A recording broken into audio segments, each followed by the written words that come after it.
Hi, welcome to session 6. And in this session, we are focusing on planning and managing evaluation of humanitarian action. So, in the previous session, we focused on initiating and framing your evaluation of humanitarian action, and we looked at the program logics, we looked at evaluation questions, we looked at evaluation stakeholders, and so on. So, and then we looked at also establishing terms of reference, and then you focus on budget. So now that all that initial phase is done, the next phase for the evaluation team is to make sure that they respond to the terms of reference, and then they make an inception report, and then it's that team plus the approved or commissioned commissioned evaluation team that would then carry on to the next phases as we are going to look at them. Okay, but in this session the focus is on evaluation inception process, the planning process, and managing arrangements for evaluation. So again, we keep reminding ourselves the whole idea of what evaluation of humanitarian action is: systematic, objective, impartial examination of humanitarian interventions or any humanitarian action to be able to determine the significance, or to draw the lessons, to be able to help them to help agencies in improving their policies, practices, and also enhancing accountability. So learning and accountability for that purpose. So the inception phase is that it involves selection of evaluation team, and to be able to have an in-depth understanding of evaluation and preparing report for evaluation plan.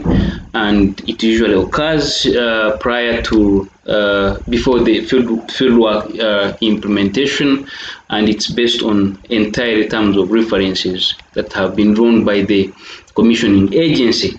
Okay, so in this case the inception phase is where the feasibility aspects of the evaluation can be able to be clarified for that purpose. Where there are mistakes or where there are issues to do with what has already been framed or initiated by the commissioning agency, this is the time to clarify those issues.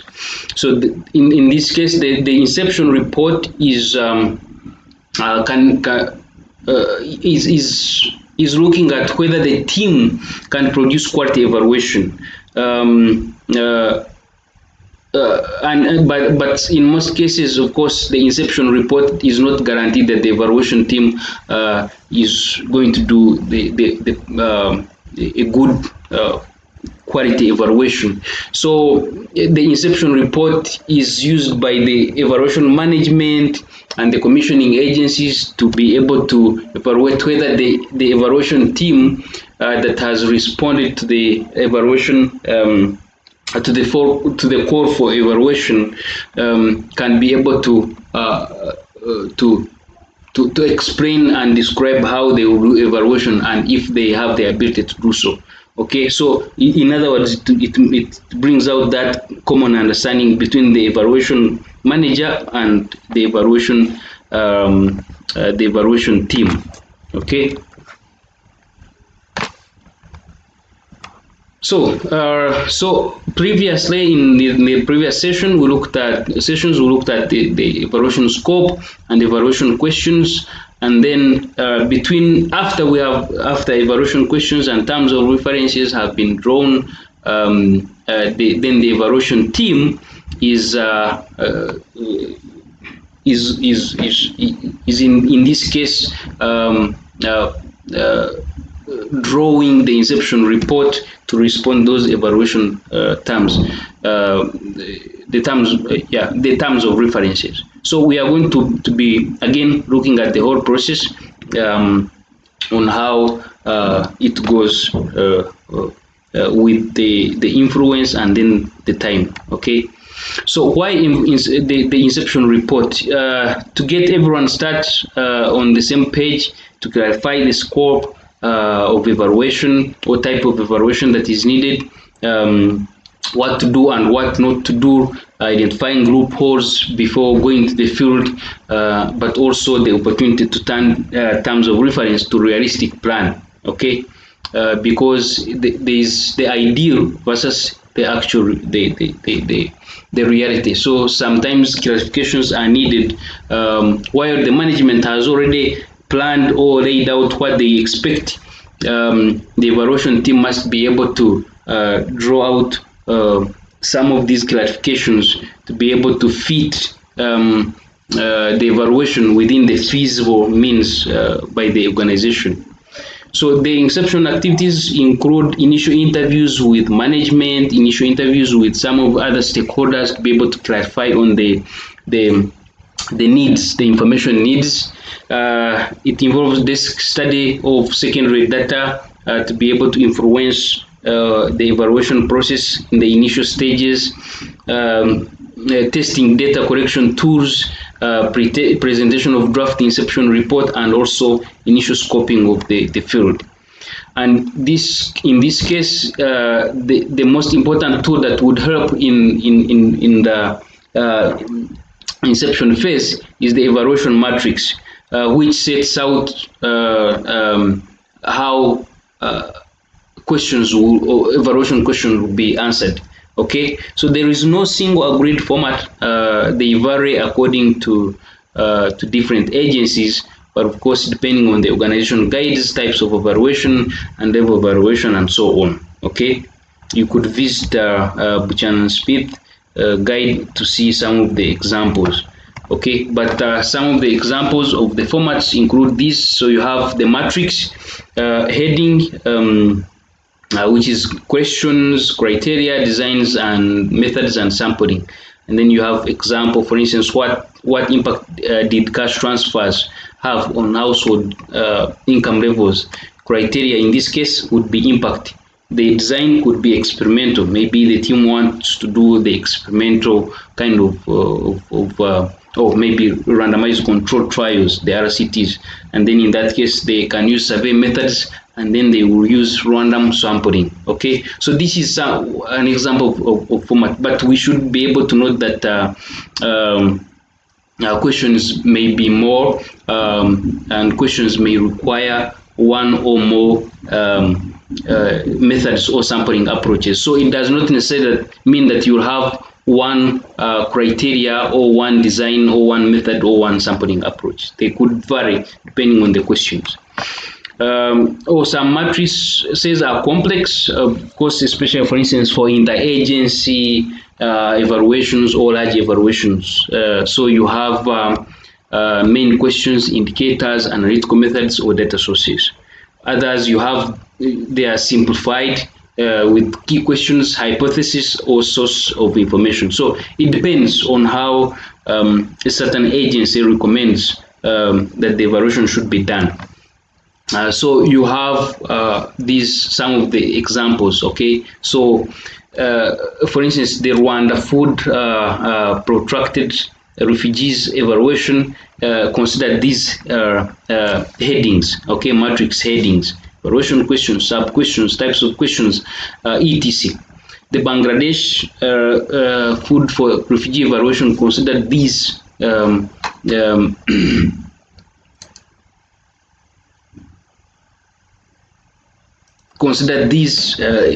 evaluation, matrix headings, and you also have these other evaluation of response to Central African Republic crisis.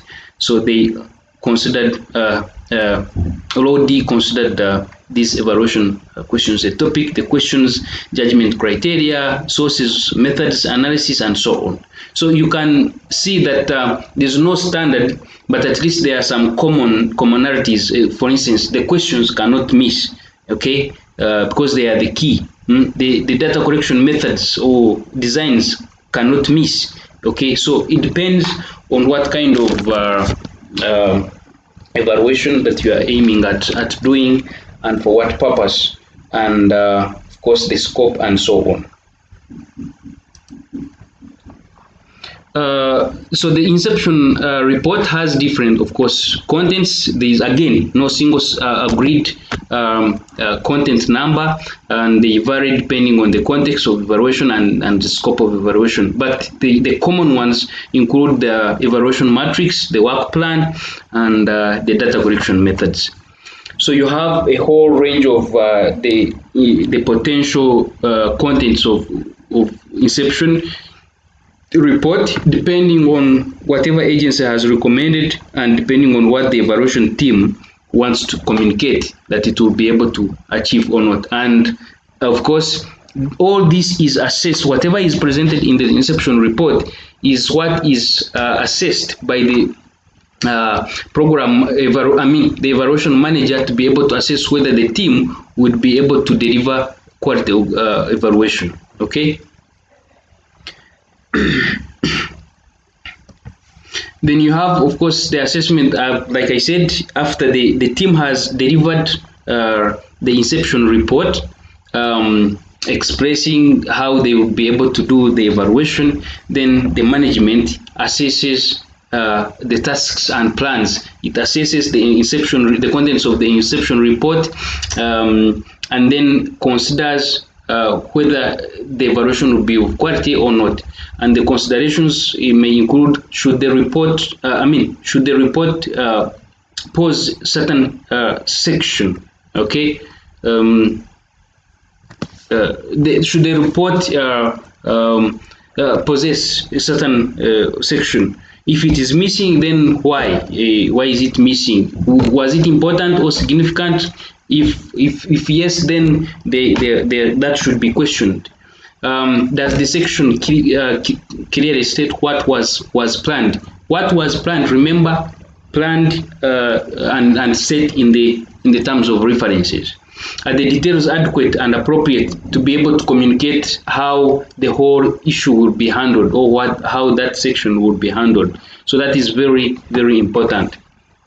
So after the inception report has been assessed, and the management has approved that the evaluation should go ahead, then there is the next phase is planning and managing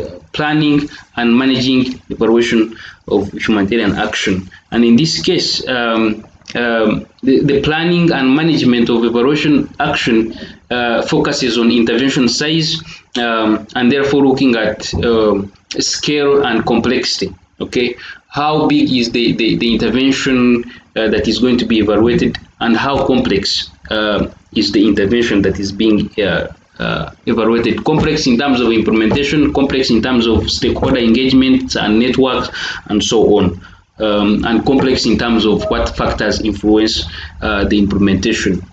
And the planning also looks at, of course, management and governance arrangements versus evaluation. What arrangements are in place to be able to influence quality of evaluation? Are we looking at large or joint evaluation? And of course, the bigger the evaluations, or if you are doing joint evaluations, then the more complex it becomes, and therefore leading to complex governance arrangements, networking, collaborations, coordinations, and so on. And then again, of course, deciding to evaluate. Okay, so the whole process of planning and management involves advisory groups, and these are purposefully formed to be out of the relevant stakeholders to be able to advise on different aspects of evaluation, on how it should be able to be done. And one of them is the steering group, which looks at how all the evaluation processes would be done. You have the management group, which looks at the day-to-day activities. In this case, from drafting the terms of reference to finalizing the evaluation process. So it is through the entire implementation of the evaluation, and in other words, it would be more engaged even in monitoring, advising on how implementation is done, and so on. You have the reference group, which is made primarily of primary stakeholders, and those are always familiar with the context of the context within which the intervention is being implemented, and therefore in most cases advises on whether the evaluation would be feasible or practical or not. Therefore drawing out some of the challenges and potentials and advising the evaluation team on how to go about them. You have the peer group, which advises on quality issues in terms of, so you have the peer group is made up of experts and specialists. If the intervention is about cash transfers, you have the economists. If you have an intervention on primary health care, then you have public health issues. If it is on sanitation, you have public health issues. And if it's on food distribution, then you have experts on those. So the peer group would be able to advise on certain specific interventions based on sectors or clusters or disciplines. Okay. And then you have the evaluation timeline, which depend on context, and therefore the estimates on how, for instance, terms of reference should be developed, on when the publication of those terms of reference should be published, on when the inception, how long the inception phase should take, how long the fieldwork should take, and how long the revisions and drafting and dissemination of all those evaluation findings will be made. So these evaluation timelines must be drawn. Otherwise, if they are not well drawn, the evaluation team and the management risk delivering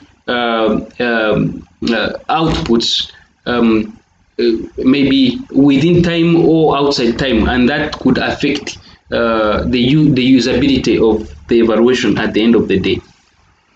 So there is when, of course, as the management focuses on how on evaluation to take place, the considerations are on whether there should be external or whether the evaluation should be done externally or internally within the commissioning agency, or whether it should be made up of a mix of both. So for the internal, of course, as always, it's done by staff within the agency. But of course, it is always, in most cases, such internal evaluation are not always considered independent because of some level of bias among the internal staff. Okay. So in most cases, they prefer external evaluators to do the evaluation. In other words, evaluation team made up of staff, of team members that are not part of the agency that is commissioning, or that agency that is being evaluated. But in most cases, preference is also given to mixed evaluation, whereby you have a mix of external consultants and internal staff. Of course, the advantage with this is that while you have the independent external consultants, you have internal staff that are helping, for instance, in generating information, but also in terms of, because they are more familiar with the context. Okay, so in some cases, especially in humanitarian intervention, in humanitarian action, there are evaluation phases where you must work with the internal staff. Okay, so the decision to use any of the above types depends on the purpose of evaluation, how independent and impartial the team matters, and each has its advantages and disadvantages, and you can find these on 156 of Buchanan and Smith. Okay. So if the agency or the management, the evaluation management, then decides to contract external evaluators, then that's the role of the manager, okay, to do so. And the contracting option may vary depending on how maybe standards or policies or guidelines of that particular agency are. So it could be, for instance, the evaluation managers can decide to issue a formal request of proposal. Okay.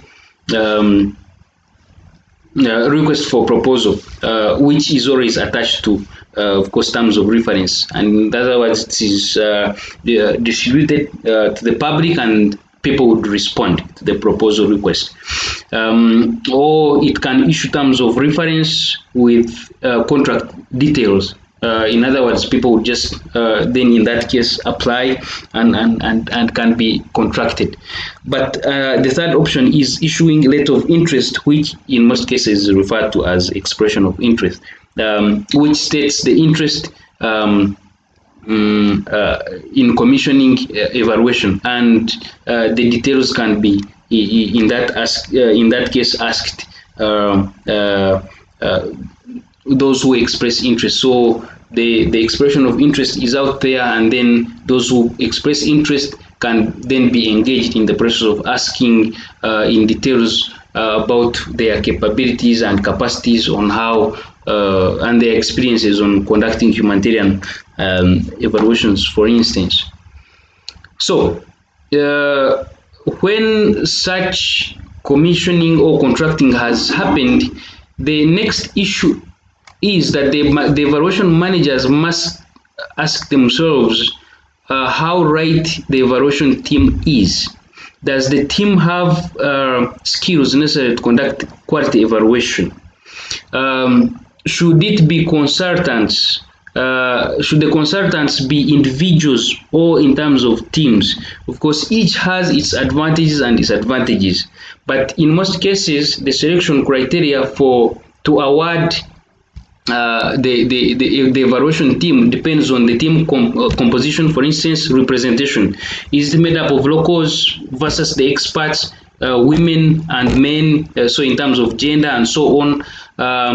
Is the team, does the team have context knowledge in terms of, okay, if the evaluation is on food supply or distribution, or if it's about cash transfers, what knowledge does the team have regarding maybe a certain country and so on? Communication skills, how well are they good with coordination and networks? Have they conducted such kind of evaluation before? Because if they have done so, then they have some experience. Okay, so those, what analytical skills do they have? Can they do quantitative and qualitative or mixed methods, mixed analysis to provide in-depth evidence to be able to make better recommendations? What about language proficiency? In most cases, because the evaluation teams are made up of different team members, maybe sometimes from different countries, they would not be able to know the local languages. So sometimes the preference is that maybe among the team there should be someone who is familiar with the local language. Yeah, and you find in most cases, even in the terms of references or the expression of interest later, there is an expression that, okay, preference is given to the team that are familiar with the German language or French or English or Kiswahili or whatever. So depending on the what kind of humanitarian intervention is going to be evaluated. And of course, the leadership and team challenges are always inevitable, and these require management skills that evaluators must be having, such as critical thinking, flexibility to be able to allow to change within the changing context of humanitarian interventions, technical competencies to be able to handle maybe technical data and so on, and of course collaborative skills. Of course, in most cases, large teams are more likely to experience big challenges, conflicting over what is to evaluate or when to evaluate or what kind of findings have come up, and discussions of what recommendations must be made and so on. Even the process of implementation, who does what, who doesn't do what kind of findings do we consider or what kinds of findings do we not consider. So all those challenges are always among the evaluation team, but then those can be managed through, for instance, use of reflective meetings whereby the team can sit and then reflect on their biases, reflect on how they have been carrying out the evaluation, how they will carry out the evaluation, or how they have been carrying out the evaluation, clarifying roles and responsibilities at the beginning so that you avoid those conflicts of I was supposed to be the one doing the initial evaluation, not you, so those things.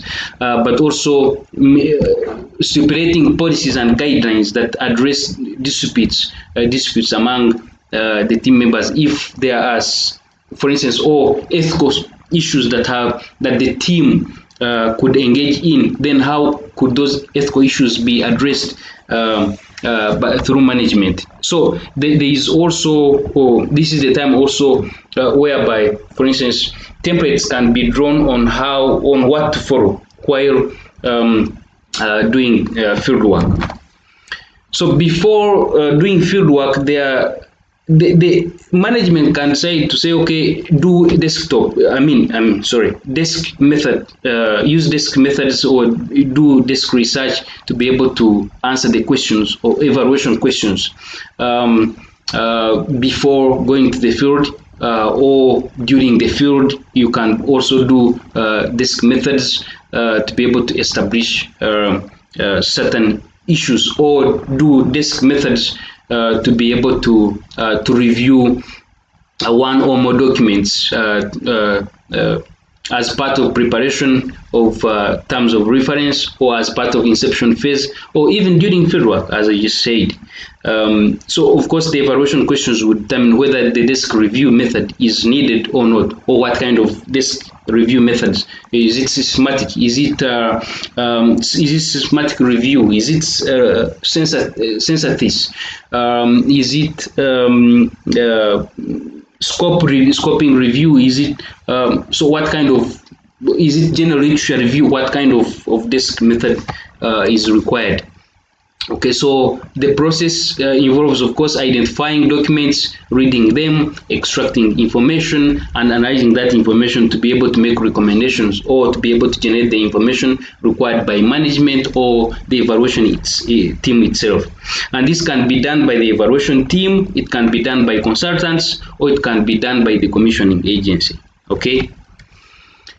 So why do we do desk reviews for evaluation of humanitarian action? We want to establish what, when, and when events happened. For instance, maybe before the evaluation team came in, there are some things that have been happening. The context has been changing on how the humanitarian situation has been changing, and how certain humanitarian actions have been implemented, but we want also to identify lessons from previous interventions to be able to depend on those to address challenges that might crop up during the evaluation that is going to be done. Understand the context that where the evaluation is going to happen, identify and judge criteria, method and sources of information, but also making sure that we develop and consider different viewpoints before or during evaluation. Okay. And the question then could be, okay, then how long should this happen? There's no standard time or when it should be done or how it should be done. It depends on the guidelines, or it depends on the needs of the management. But in most cases, it depends on questions. What kind of questions, evaluation questions, are to be answered? What kind of information do the primary intended users need? The evaluation nature and scope and type, as we talked about. Is it joint evaluation? Is it mid-term? Is it summative? Is it impact evaluation? What kind of evaluation is needed? It also depends on the richness of data in the documents. If there is just minor outlines of information, then there's more need for field work. So if the richness of data is minor, then it might not take long.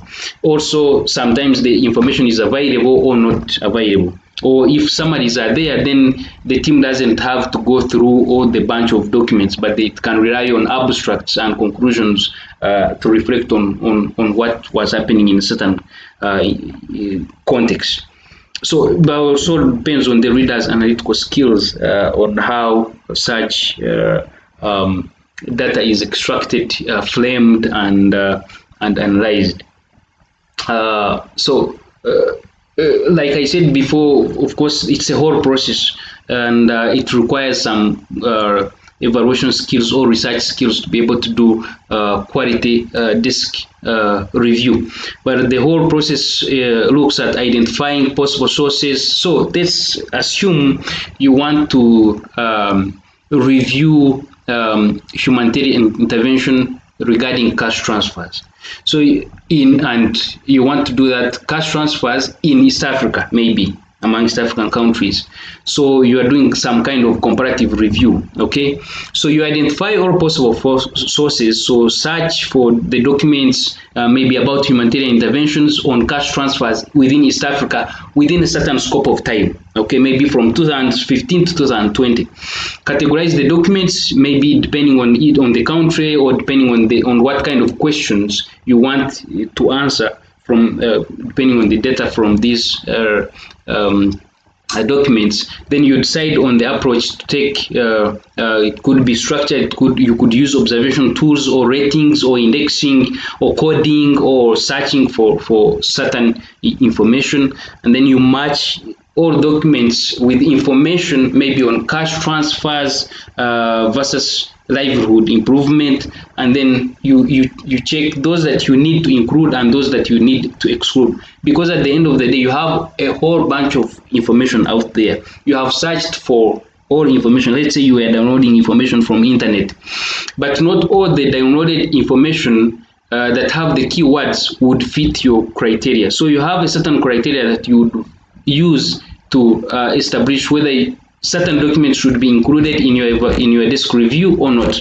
And then after, you can extract and analyze the information to be able to answer the question that you wanted to answer. There are some tools for disk reviews, could include rubrics, whereby you can have a scoring tool that you would use to be able to check certain information. You could also use structured review forms, whereby you keep you take note of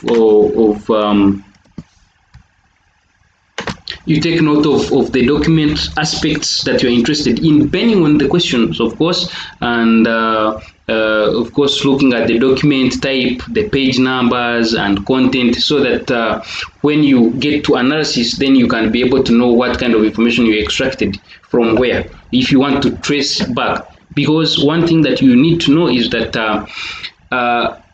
disk review process is not linear, but rather a complex iterative process, whereby you keep going back and forth as you extract and analyze information. Okay, then you have content analysis, whereby you analyze the text in the standardized way, whereby you can make some kind of inferences for purposes of answering your questions. Okay, so keyword analysis, in other words, so analyze, for instance, frequency of occurrences of categories, trends, how certain disasters have been happening, or how the humanitarian situation has been evolving, what lessons were learned, what changes were made when they were implementing, for instance, food distribution intervention. What changes did they meet, and how were they handled? So all that kind of category of categorization of content. Okay, and then after you have done so, you could do summaries of data through this review. So the summaries could be done in terms of chronologies, maybe time or time ordered data using tables or graphics, what happens at a certain time. So you could look at trends. So take an example of how for instance, COVID-19 crisis has been happening. Each country experienced it differently. okay, the number of deaths, how lockdowns were brought in based on maybe appearance of different variants, and then deaths, and then case tracing and so on. Okay, or you could do time data that shows also changes and trends. It could also do you could also do geographical data by using geographical information software. For instance, how you could use, for instance, satellite data to show how a certain maybe how certain infrastructures or structures have been changing a certain refugee camp, or in a certain area where internally displaced people are living. Are there structures that have been established permanently and progressively over a certain period of time or not? And of course, also flow of funds. When funds come in from maybe the NGOs, where does it go? Or from the donors, does it go through private organizations or non-government organizations? And then how does it flow from government organizations and private agencies to the local implementers? Okay, so all that can be a way of how you want to summarize whatever desk review you are doing, but depending on what kind of questions or what kind of data you want.